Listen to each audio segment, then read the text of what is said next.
hindi po pwedeng ilabas ang pera doon sa bangko kung walang authorization ang Vice President in this particular case. Sa batas po, may sinasabi kaming principal by direct participation. Ang and principal by indispensable cooperation. Ang ibig sabihin, hindi po pwede mangyari ang kaso, hindi mangyari ang krimen kung wala pong participation ang isang tao. Dito po, that is the principle in law. You can be a principal, a principal by direct participation or indispensable cooperation.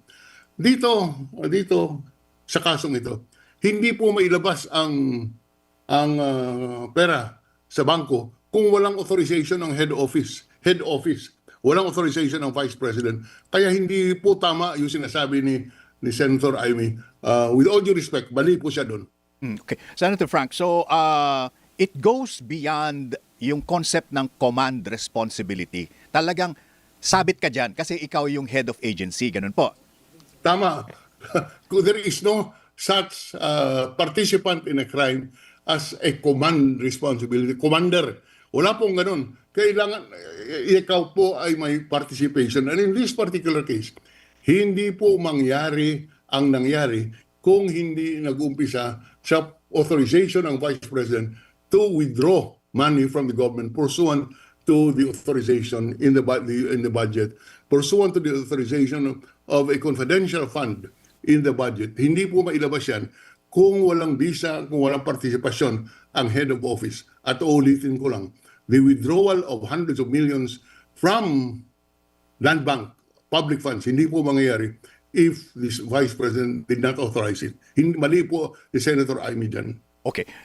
Connecting the dots, Senator Frank, di po ba merong budget na hiniling ang Office of the Vice President mula sa Office of the President at nagbigay ng 125 million? Ano po?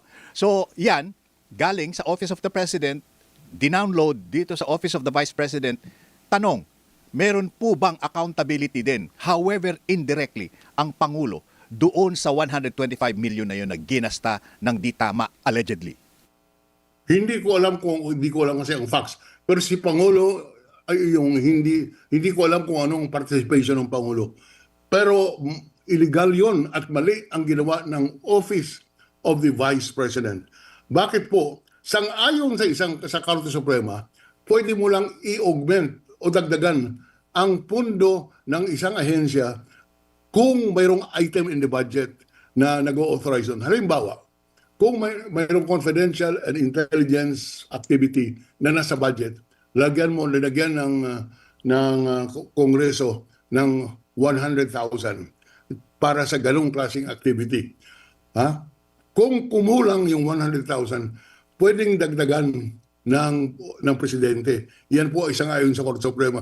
Ngunit kung walang item for confidential expenses sa Office of the Vice President, wala kang pwedeng i-augment, wala kang pwedeng dagdagan. Maliwanag po yan. Pwede mo lang dagdagan ang existing item in the budget. In this particular case, wala pong authority to spend confidential and intelligence funds in the Office of the Vice President. Hindi ko alam kung bakit ginawa ito ng Office of the President. And alam mo, sinasabi, politika siguro. Okay, siguro nga politika. Pero it doesn't make it legal.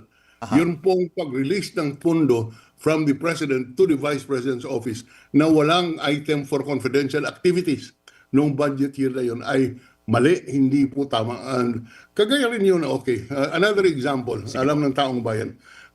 Yun pong formally case. Let's listen.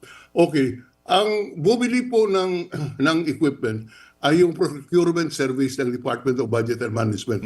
Pero ang nag-authorize ng paglipat sa bureau sa procurement service ay yung Secretary of Health, si Duque. Kaya si Duque nasampahan ng kaso. Opo. Kasi siya ang nag-authorize ng paglipat ng pundo mula sa Office of the Vice President to the procurement service of the Department of Budget and Management. Kaya tawag dyan, principal by indispensable cooperation. Kaya in this particular case, sino ang naglipat ng pera sa Office of the Vice President na hindi naman sang-ayon sa desisyon ng Korte Suprema. One. Second, sino ang nag-authorize ng pag-withdraw ng pera sa Land Bank of the Philippines? Because that one is also a principal by indispensable cooperation. Ang ibig sabihin, hindi nagawa kung hindi dahil sa pahintulot ng isang opisyal.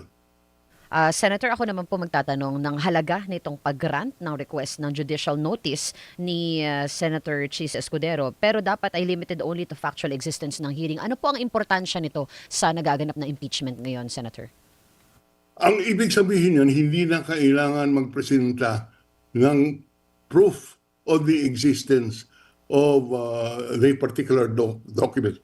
Kung inyong malaala, sa umpisa nitong impeachment trial, mahaba ang proseso para mapatunayan na talagang sinabi ni Vice President Sara yung mga threat na sinasabing impeachable offense.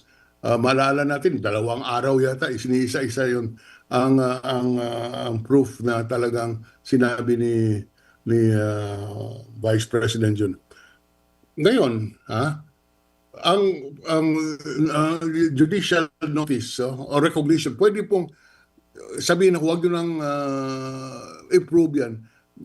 Gagawa ko man ng judicial notice na yun po ay existing. Ang ibig sabihin ng judicial notice, hindi na po kailangan ang detalyang pag-probe ng isang nangyari or fact.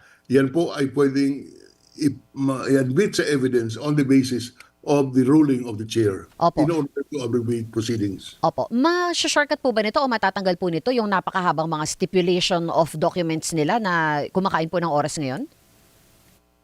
Kung mayroong stipulation, yan na po, hindi na kailangan ang taking of judicial notice. Dahil may stipulation yan po ay nagawa bago mang trial.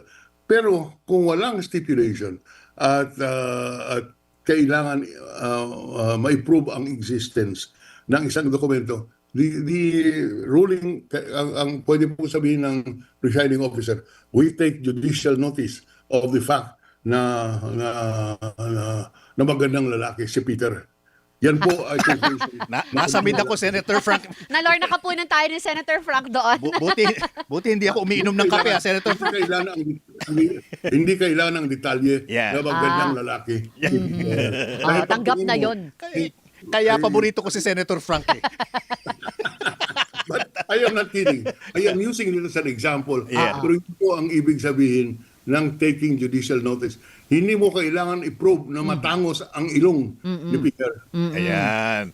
I will remember that concept, Senator Frank, for the rest of my life.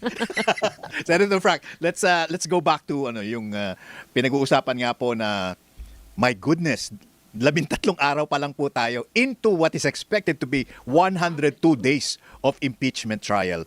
Surely, hindi po kakayanin talaga na tiisin o sundan, tutukan ng napakahabang panahon nitong trial na ito. What do you think? Is it possible at all na magkaroon ng agreement ng prosecution at ang defense at ang presiding officer na pwede ba paikliin na natin ito ng by 1/3 at least, Senator Frank? Peter, yung stipulation of facts ay isang paraan kung paano mapaikli ito. Ibig sabihin, kung magkasundo ang dalawang panig ng isang dokumento, ay hindi na kailangan patunayan that is authorized or existing. Pangalawa po, yung taking judicial notice of the existence of a document or a fact is again a way of shortening. May mga paraan po sa mga naintindihan na sa mga abogado para po paikliin ang proceedings. Pero may mga limitation po, kung kailangan naman ipaliwanag, hindi mo po mapipigilan. This is for the sake of truth. Yan po ay proseso para malaman kung ano ang katotohanan. Ang importante po, mailabas ang katotohanan dito sa impeachment trial. Yun. And for as long as it takes, as long as the truth comes Shall set out. you free. Oo. Senator Frank, maraming salamat po.